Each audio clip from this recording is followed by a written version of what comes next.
Anthony Hartwig here with a Girard Volleyball player profile. I am joined by senior Bree Latell. Bree, thank you so much for taking one last time to join us this year. Thank you for having me. You got it, your senior season. We have to talk about last Saturday first before we talk about anything. Not only do you get your 1,000th career kill in East Liverpool, but you also break a school record with that 37 kills. That's stood for 21 years. And I know all in Girard was proud of you. We had like 5 messages on social media making sure that we knew about it. What did that feel like for you to be able to get those kind of milestones and have that moment with your team and to be able to, check those marks off as far as your career goals go? Honestly, I knew I was close to the 1,000 going into that game, so that was really my first goal. I knew about Teal's record, but I never thought like I could ever do something like that. And to get that text from Coach Phil after the game saying that I had broken that record, it was just a surreal feeling, and I still am shocked to this day. I mean, 37 is a big number, and that's why it hasn't been broken in so long. What was working so well? I mean, what's it like to be on that kind of rhythm where it seems like everything you're swinging at is falling and hitting the floor? Yeah, honestly, I feel like before the season started, I played for Infinity and I had switched my club teams up. And I honestly think being there helped a lot with just my mindset and getting smarter on the court. And then going into school season, I think me and Bailey have very great chemistry. So I think that helps us work a lot. And Coach Phil also, like, he's the best coach I've ever had. So I really think it's mostly him for that. I do want to talk about the relationship with you and Bailey because obviously she rotates back to a setter this year. She was a setter a couple of years ago. Most teams, when they lose a senior setter like you guys do, you have to build a whole new bond with a new setter the next year. What kind of a blessing has it been like for you to not have to do that and to have someone that you already trust, already know, and you already have a very big chemistry with to step into that setter role here for your senior season? Yeah, it's honestly been great. We had a great advantage with that.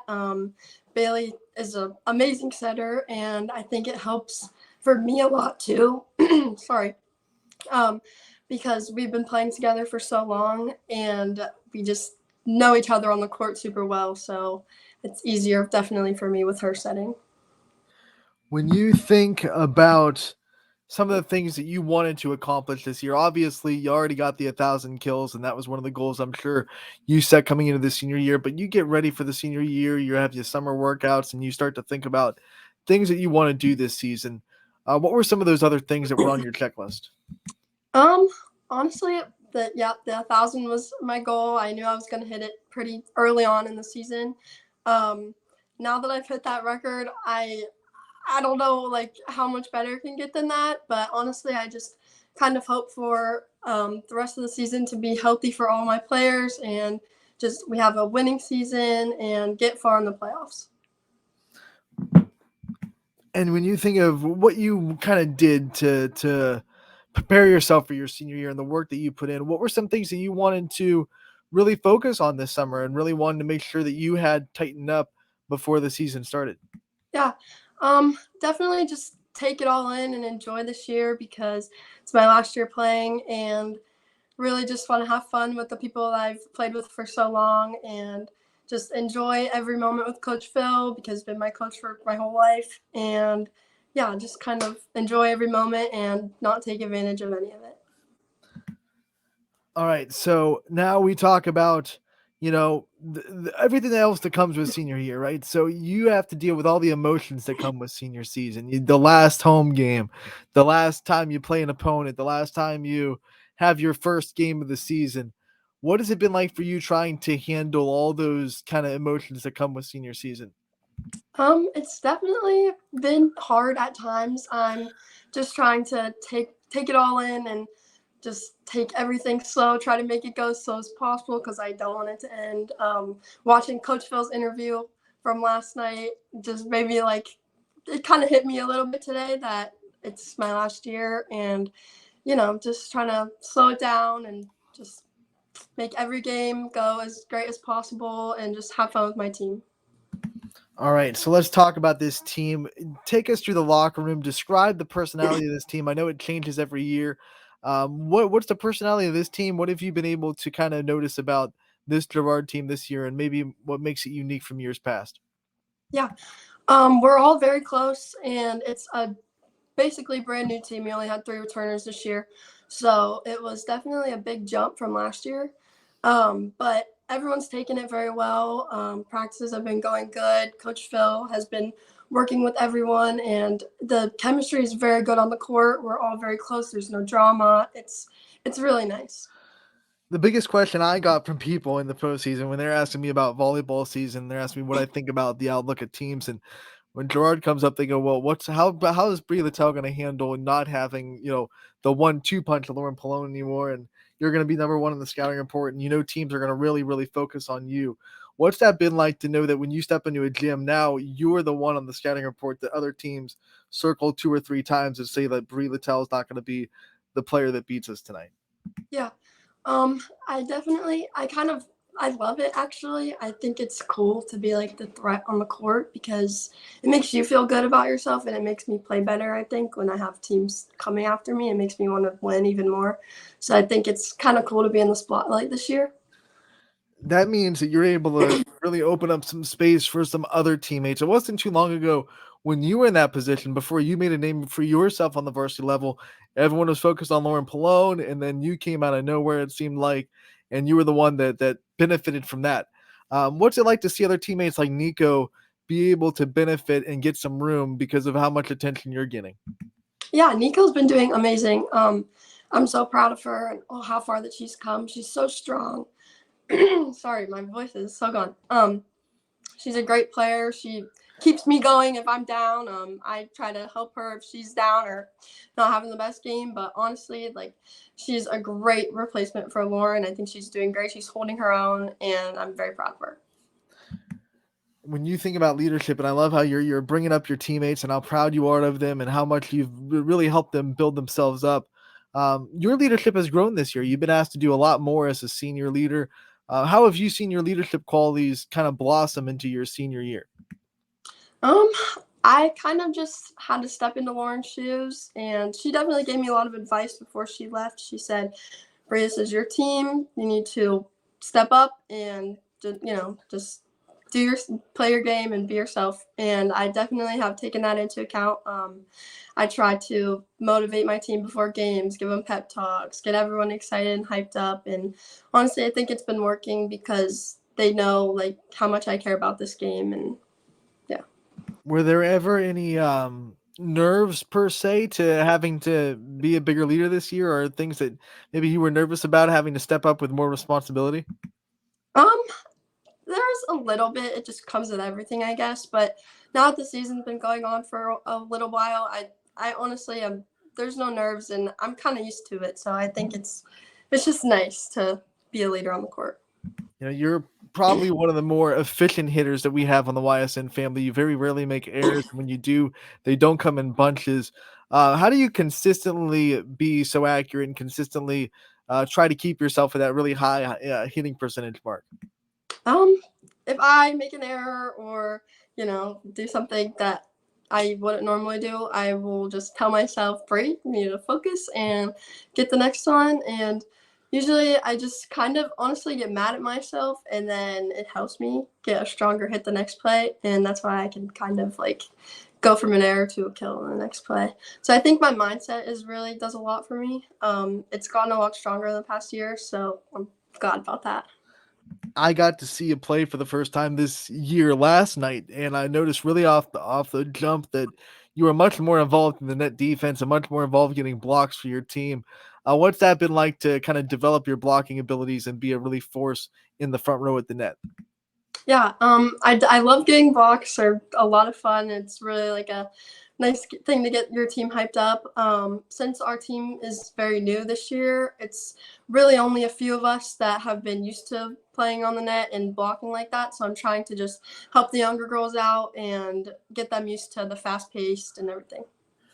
What kind of things have you been doing this year for team chemistry and to build that relationship with the teammates off the court? Like you said, a fairly new team, a lot of new faces on that floor.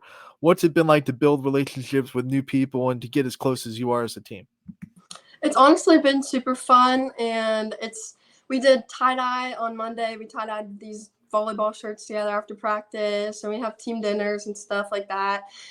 We just always spend a lot of time with each other off the court, and I think it really helps us get closer and our bond stronger. When you leave Girard, what are going to be some of your favorite team bonding memories that you're going to have with this program when you reflect on your life as a Girard volleyball player?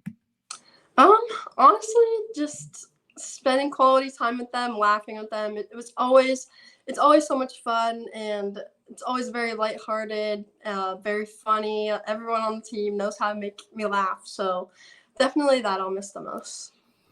What about other memories that you have made with this volleyball team? We talk about off the court, that those are team chemistry ones. What are going to be some of your favorite memories on the court when you graduate and you reflect on? Um, Probably let's see. I think beating Lakeview is a big one in the past years. Those are always huge games for us, and it's always just super fun to see everyone cheering us on.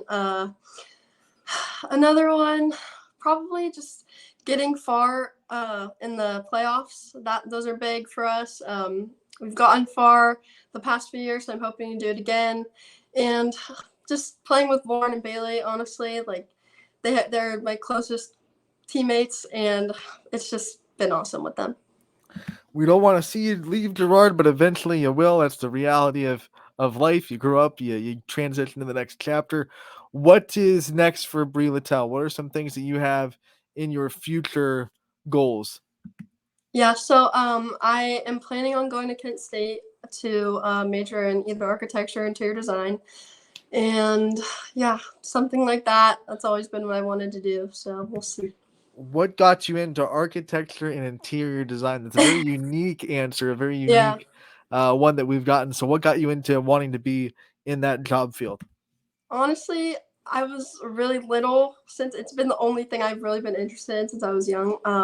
Me and my mom used to always watch HGTV and like Fixer Upper and all those shows. So it kind of got me into it. And I've also been always into art. So it's kind of just like that kind of thing. But yeah. How many times have you tried to redecorate the house or find little ways where you can flex those home decor or architecture muscles before you go to college? Yeah, I always help my mom like pick out like different furniture and stuff and colors for the walls if she's changing something, or I want to always step in and do that stuff because hopefully that'll be what I do in my future. So How would you describe your style? Like if we saw a building or a room that was designed by Brie Latell, what do you think we could expect from it? What kind of style would it be, reflecting? um honestly, probably like a more like modern style, like this, like my kitchen. Mhm. Like I really like how this looks. Yeah, I like whites. And next on this episode of Cribs, we get Brie Latell's kitchen. We won't ask you for a fridge tour. Won't do that to you. Brie, when we talked to you last year, you said that you listened to The Rock before a game to get amped up. Are we still doing that? Is that still the tradition to listen to rock music with your dad to get amped up for a volleyball game? Yes, for sure. It's never stopped. Probably won't ever stop. I still listen to it. Not even for volleyball games, just for fun sometimes. So, yeah. Did we add any new songs to the hype up playlist this Um. year? Jeez. Not honestly. No. It's still the same. It's still the same songs that I listen to because they always do the trick. They always get me going. I want you to take us through a typical game day and what kind of goes through your mind as that first serve for varsity approaches. Your school, and then you're getting ready. You watch the freshmen sometimes, the JV, and that anticipation starts to build. What's a typical game day like for you? Yeah. So I'll go to school and then I come home. Usually I'll take a nap for like an hour or so to get myself re-energized, and then I go to the school. And once we're watching the game, I try to just put myself in the right mindset, listen to music, and just get myself hyped up and ready to go. Is it harder for you or easier for you to get through a school day on a game day? Um, I would say easier, but it definitely feels longer because I'm Mhm. just so excited to play that night. So All right, Breen, before we let you go, I want to give you the chance once again, like last year, to shout out the people in your life, your support system, and all the people that are behind you that you think deserve a shout out on this interview. yeah. I want to thank my mom, first of all. She's been my biggest supporter from day one, and I'm so thankful for everything that she's done for me. And my dad and the rest of my family, all of them, they've always supported me through everything. Definitely my teammates, and they've just always been there, and they've helped me throughout my whole career. And lastly, Coach Phil, he has been the biggest part of this, and I'm so thankful for him as my coach, and I definitely will miss him next year. Bree, we want to thank you so much for taking the time to join us today. We wish you the best of luck this senior season, and we can't wait to talk to you again real soon. Thank you.